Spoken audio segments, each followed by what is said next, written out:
Assalamualaikum warahmatullahi wabarakatuh.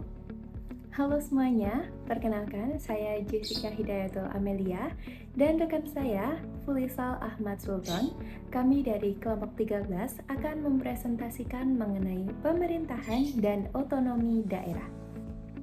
Nah, yang pertama adalah pengertian dari pemerintahan. Pemerintahan adalah keseluruhan proses untuk mengatur sebuah negara, mulai dari membuat kebijakan, memberikan pelayanan publik, menjaga ketertiban, hingga mengawasi jalannya pembangunan.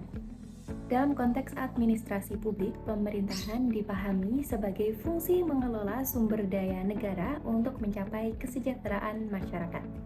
Pengertian otonomi daerah adalah hak wewenang dan kewajiban daerah otonom untuk mengatur dan mengurus sendiri urusan pemerintahan dan kepentingan masyarakat setempat sesuai dengan peraturan perundang-undangan.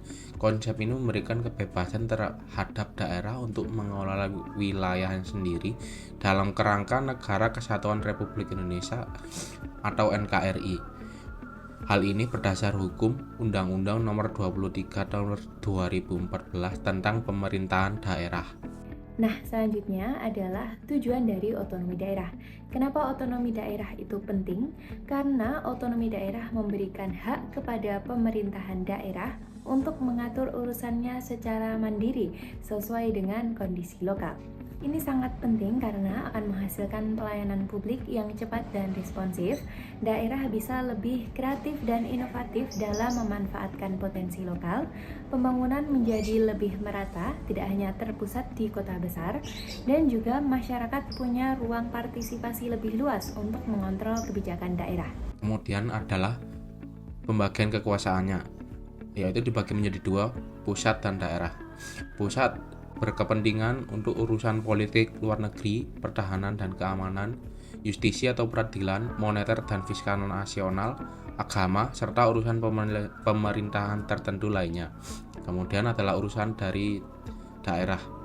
Urusan wajibnya yaitu meliputi pendidikan, kesehatan, pekerjaan umum, perumahan, ketertiban sosial, tenaga kerja, dan lingkungan hidup. Kemudian adalah urusan pilihan dari daerah. Pertama adalah pariwisata, pertanian, kelautan, kehutanan, perdagangan, dan lain-lain. Lalu siapa saja yang menjalankan pemerintahan daerah? Nah, di sini dibagi menjadi 3 unsur. Yang pertama adalah kepala daerah, yang kedua DPRD, dan yang ketiga adalah perangkat daerah. Nah, dari yang pertama terlebih dahulu yaitu kepala daerah. Di sini ada gubernur, bupati, serta wali kota. Mereka adalah pemimpin eksekutif yang mengelola program, anggaran, dan kebijakan daerah. Yang kedua ada DPRD atau Dewan Perwakilan Rakyat Daerah.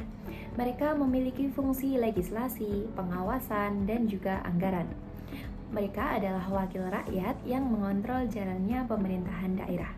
Dan yang ketiga adalah perangkat daerah atau OPD, meliputi Dinas Pendidikan, Dinas Kesehatan, Dinas Sosial, Bapeda, dan lain sebagainya.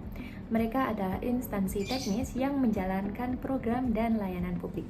Kemudian adalah dampak otonomi daerah.